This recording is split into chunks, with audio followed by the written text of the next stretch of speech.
देखो आज हम कौन सा चैप्टर कर रहे हैं साइंस में, क्लास 8 का माइक्रो ऑर्गेनिज्म कर रहे हैं। ठीक है, अब माइक्रो ऑर्गेनिज्म चैप्टर में हमने 5 कैटेगरी डन कर ली है। ठीक है, हमने यूजफुल माइक्रो ऑर्गेनिज्म स्टार्ट किया, हमने क्या भी कर लिया उसमें, हमने उसमें एज अ फूड कर लिया, हमने कमर्शियल पर्पसेस कर लिया और हमने मेडिसिनल यूज भी कर लिया दवाइयों की तरह। आज जो हम करने वाले हैं हमारे 3 टॉपिक 4, 5 और 6 पॉइंट करेंगे, जिसमें हम क्या पढ़ने वाले हैं, इंक्रीजिंग सॉइल फर्टिलिटी, कि माइक्रो ऑर्गेनिज्म सॉइल को उपजाऊ कैसे बनाता है।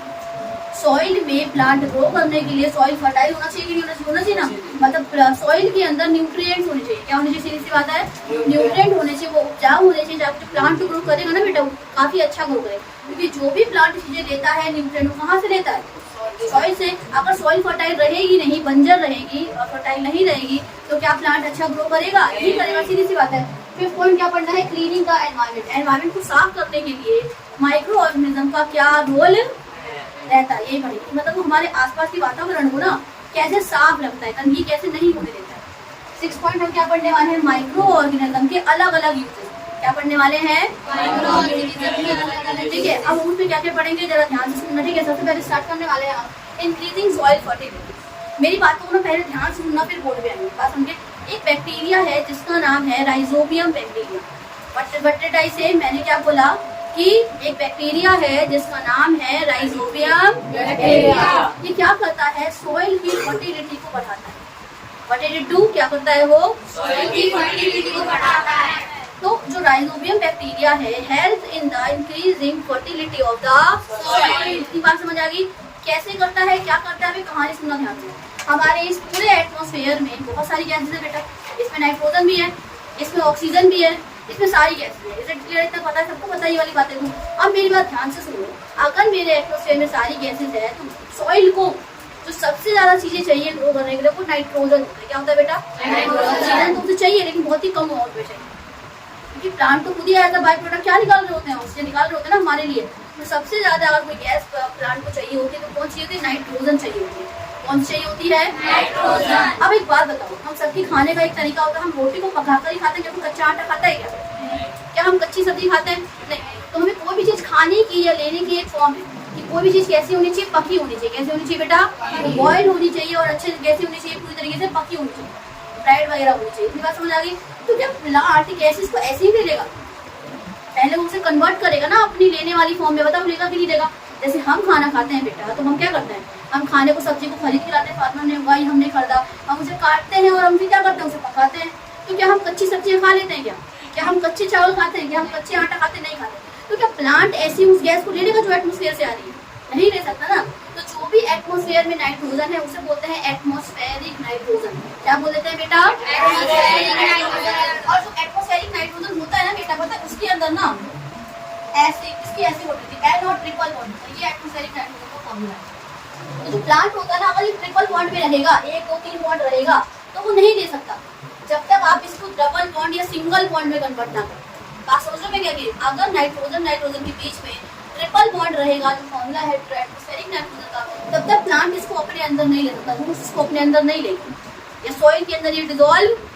तो सबसे पहले जो एटमॉस्फेरिक नाइट्रोजन है ये कहाँ जाता है, सॉइल के अंदर जाता है। वहां पे पहले ये कन्वर्ट होता है अमोनिया में। कहाँ कन्वर्ट होता है बेटा, अमोनिया में, किसी सॉइल में आने के लिए। अब प्लांट के अंदर जाने के लिए और भी कन्वर्ट होगा। बात समझ आ गई। अब देखो सॉइल के अंदर आए, सॉइल में कुछ बैक्टीरिया होते हैं जो क्या करते हैं, एटमॉस्फेरिक नाइट्रोजन को अमोनिया में कन्वर्ट कर दिया। किसमें कर दिया बेटा, कन्वर्ट, इतना क्लियर। अब जो लेग्यूमिनस प्लांट होते हैं, वो दीजिए लेग्यूमिनस प्लांट होते हैं, उनको ना सबसे ज्यादा नाइट्रोजन की जरूरत होती है। हर प्लांट को नाइट्रोजन की जरूरत है, पर सबसे ज्यादा जिस प्लांट को जरूरत है या जिस कैटेगरी के प्लांट वो लेग्यूमिनस प्लांट। कौन से प्लांट है बेटा, लेग्यूमिनस प्लांट। वो कैटेगरी के प्लांट होते हैं, उन्हें बोलते हैं दाल वाली फैमिली। कौन सी फैमिली, बहुत सारे दाल होते हैं, येलो दाल नाम पता है हिंदी में, मूंग की दाल होती है, ठीक है ना, और अरहर की होती है, और एक येलो वाली भी होती है, क्या नाम है उसका, चने की दाल वगैरह है ना। देखो हिंदी में नाम नहीं पता है लेकिन तुम्हें पता है ना। तो ये सारी अलग अलग दालें वाली जो है ना, ये सारी किसके अंदर आती हैं, लेग्यूमिनस फैमिली के अंदर आती है। उसकी फैमिली के अंदर आती है बेटा, बस मुझे हिंदी में दालों के नाम नहीं आते, बाकी सब चीजें तो आती है ना। चलो देखो, तो लेग्यूमिनस जो फैमिली है उसके अंदर सारी कौन से प्लांट आते हैं, दाल वाले प्लांट आते हैं, प्लांट्स पल्सेस वाले आते हैं। बात समझ आ गई इतनी। तो अब क्या करेगा, जो लेग्यूमिनस प्लांट होता है ना बेटा, जो उनकी रूट होती है, उनके अंदर एक मॉडिफिकेशन हुई रहती है। क्या हुई रहती है, एक मॉडिफिकेशन। उनकी रूट ना ऐसी ऐसी फूल जाती है नीचे से। मान लो अगर ये रूट है उसके ऐसे फूल जाएगा, इसको बोलते हैं नोड्यूल, गठाने बन जाते हैं। क्या बन जाती है? हिंदी में गठाने और इंग्लिश में नोड्यूल्स। क्या बोलेंगे इंग्लिश में? उनके रूट्स में ना ऐसे गोल गोल सा ऐसे बन जाता है कांच जैसा। क्यों? क्योंकि इसके अंदर क्या प्रेजेंट है? बैक्टीरिया। इसके अंदर कौन सा बैक्टीरिया है? Rhizobium bacteria. कौन सा बैक्टीरिया बेटा? तो जो लेग्यूमिनस फैमिली, जो प्लांट वाली पल्सेस वाली जो फैमिली होती है, उनके रूट्स के अंदर नोड्यूल्स पाए जाते हैं, गठाने पाई जाती हैं। इसके अंदर क्या प्रेजेंट होता है बेटा? Rhizobium bacteria. अब जो वो अमोनिया था, एटमॉस्फेरिक नाइट्रोजन जो अमोनिया में कन्वर्ट हुआ था, वो अब किसमें कन्वर्ट हो जाएगा बेटा? नाइट्राइट्स और नाइट्रेट्स में। किसमें कन्वर्ट होगा? एक है नाइट्राइट्स और एक है नाइट्रेट्स। राइट्स और ट्रेट्स, ऐसा नाइट्राइट्स, नाइट्रेट्स, राइट्स और ट्रेट्स में। तो नाइट्राइट्स और नाइट्रेट्स, आई आ रहा है, एक नहीं आ रहा है। मैंने क्या बोला? एटमॉस्फेरिक नाइट्रोजन को कन्वर्ट कर दिया अमोनिया में। फिर अमोनिया, उस नोड्यूल के अंदर एक बैक्टीरिया प्रेजेंट था जिसका नाम था राइजोबियम बैक्टीरिया। उसने उस अमोनिया को किसमें कन्वर्ट कर दिया बेटा? नाइट्राइट्स और अब ये प्लांट की एब्जॉर्बेबल फॉर्म है। कौन सी फॉर्म है ये? अब प्लांट इसको अपने आराम से अपने अंदर ले सकता है। जैसे आप खाना पका के खाते हो, वैसे प्लांट को नाइट्रोजन डायरेक्टली नहीं चाहिए, तो उससे पहले क्या करेगा बेटा? कन्वर्ट करेगा। ऐसे बैक्टीरिया जो कन्वर्ट करते हैं एटमॉस्फेरिक नाइट्रोजन को किसी और के अंदर, उसे हम क्या बोल देते हैं? Nitrogen fixer bacteria. क्या बोल देते हैं उसे? हाँ, या नाइट्रोजन फिक्सेशन बैक्टीरिया। तो अगर कोई आपसे पूछे नाइट्रोजन फिक्सेशन बैक्टीरिया का एग्जांपल दो, तो क्या एग्जांपल दोगे? Rhizobium bacteria. और भी एग्जांपल है नॉस्टॉक, एनेबेना, और भी तरह है। और मैंने फिर आपको एक ही बताया है, इसलिए याद रखो। और करना ध्यान देते हैं, नॉस्टॉक, NOSTOC नॉस्टॉक और एनेबेना, नॉस्टॉक और एनेबेना। अब इसको जरा पढ़ेंगे एक बार। राइजोबियम बैक्टीरिया होता है जो प्रेजेंट होता है, प्रेजेंट इन प्लसन का मतलब क्या है? Present in nodules of root को भी कौन सी प्लांट के? पल्सेस। और इस पूरी कैटेगरी का नाम क्या था बेटा?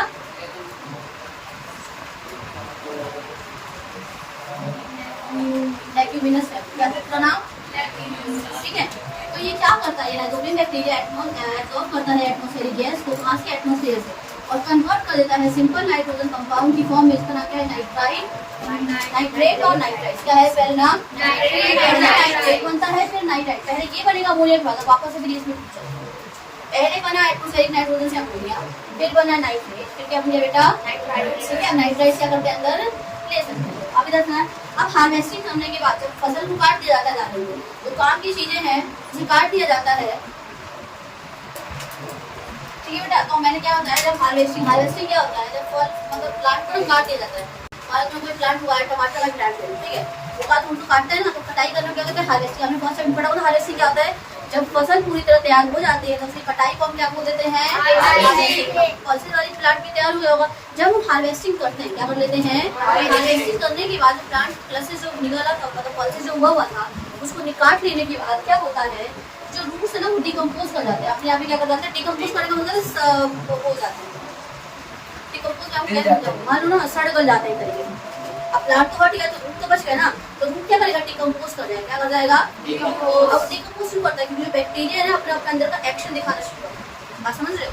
तो रूट क्या करेगा? डिकम्पोज करेगा। तो नाइट्रेट उसके अंदर था, तो एटमॉस्फेरिक नाइट्रोजन को अमोनिया को कन्वर्ट किया नाइट्रेट्स के अंदर, वो सॉइल के साथ क्या हो जाएगा बेटा? मिक्स हो जाएगा। क्या हो जाएगा? सॉइल के साथ मिक्स हो जाएगा। मिक्स होने के बाद क्या होता है? ये हमारे सॉइल को एनरिच मतलब क्या होता है? अमीर बना देता है। एनरिच करने का मतलब क्या? अमीर बना देना, उसकी क्वांटिटी बढ़ा देना। तो सॉइल को किस मामले में एनरिच कर देगा? वो नाइट्रोजनस कंपाउंड, मतलब नाइट्रोजन आ जाएगा उसमें। क्या आ जाएगा उसके अंदर? नाइट्रोजन। सॉइल के अंदर क्या मिक्स कर देता है? नाइट्रोजन को क्या बढ़ा देता है? सॉइल फर्टिलिटी बढ़ा देता है। इतनी बात समझ आ गई? ये तो इंक्रीज कर दिया फर्टिलिटी और नाइट्रोजन फिक्सेशन भी करता है। कुछ बैक्टीरिया ऐसे भी होते हैं जो नाइट्रोजन फिक्सेशन का काम करते हैं, जिसका नाम क्या है बेटा? ये भी तो फिक्सेशन ही कर रहा है, एक तरीके से नहीं कर रहा है। क्या बताओ?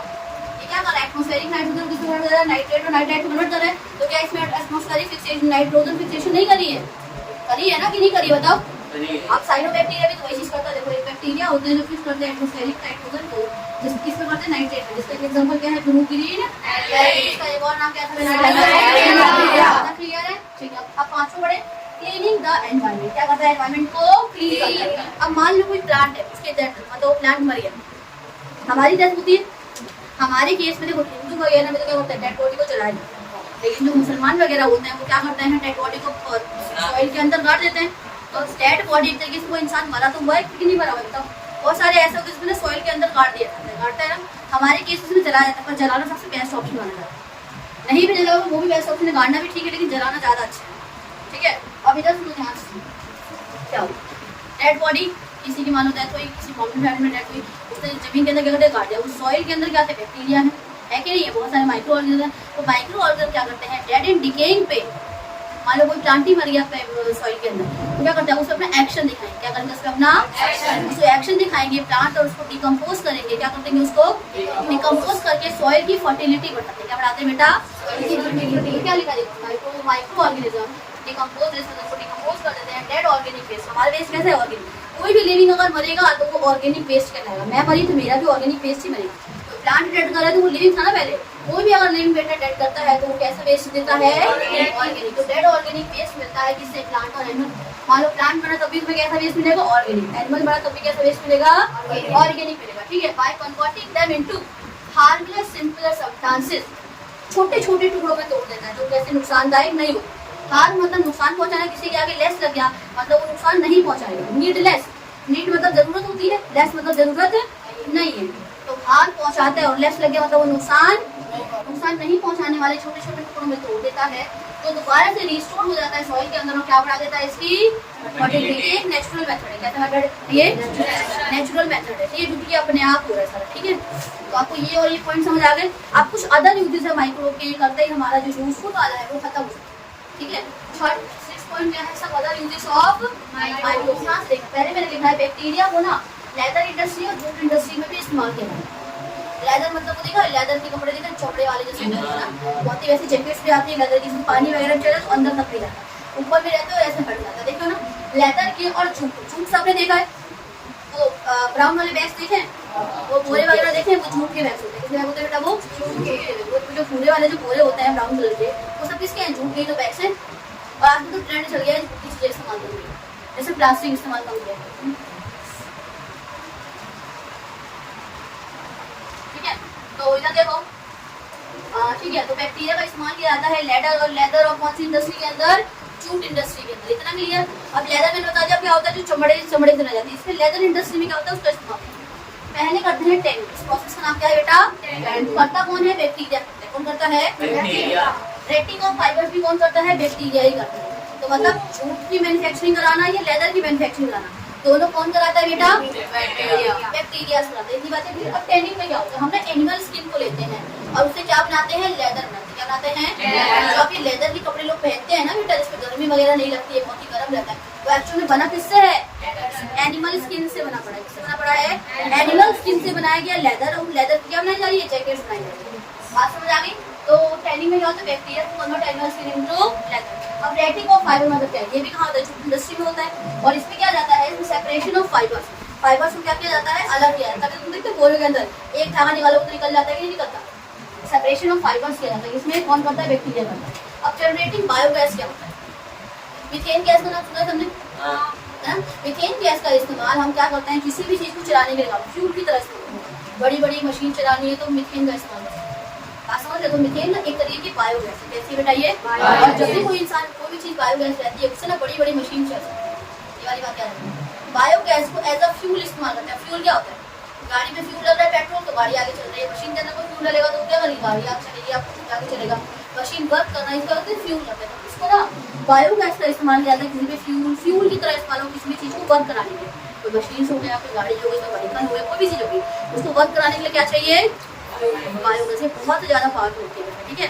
अब समझो मेरी बात।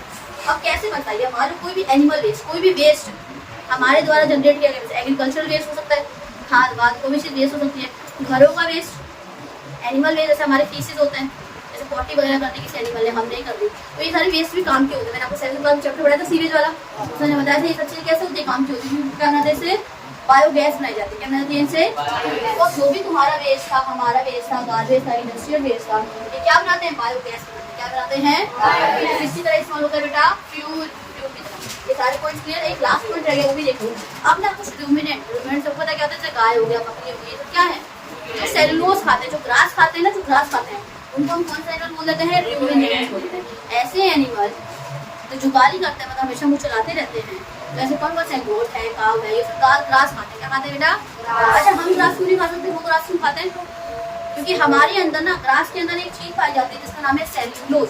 क्या नाम है? सेल्यूलोज। तो ग्रास के अंदर सेल्यूलोज होता है, हमारे पास ऐसे बैक्टीरिया नहीं होते जो सेल्यूलोज को क्या कर सके बेटा? डाइजेस्ट कर। लेकिन एनिमल के अंदर ऐसे सेल्यूलोज डाइजेस्टिंग बैक्टीरिया होते हैं, इसीलिए लोग आराम से डाइजेस्ट कर लेते हैं। हमारे अंदर नहीं होता इसलिए हम नहीं कर पाते, लेकिन गाय और बकरी के अंदर होता है इसलिए वो डाइजेस्ट कर लेते। तो ये नहीं बोला कि some digestive bacteria live in the digestive system of ruminant like cow and goat। क्यों? उनके पास डाइजेस्टिव बैक्टीरिया होते हैं तो किसको डाइजेस्ट कराते हैं? ग्रास को। किसको करते हैं? ग्रास के अंदर क्या पाया जाता है बेटा?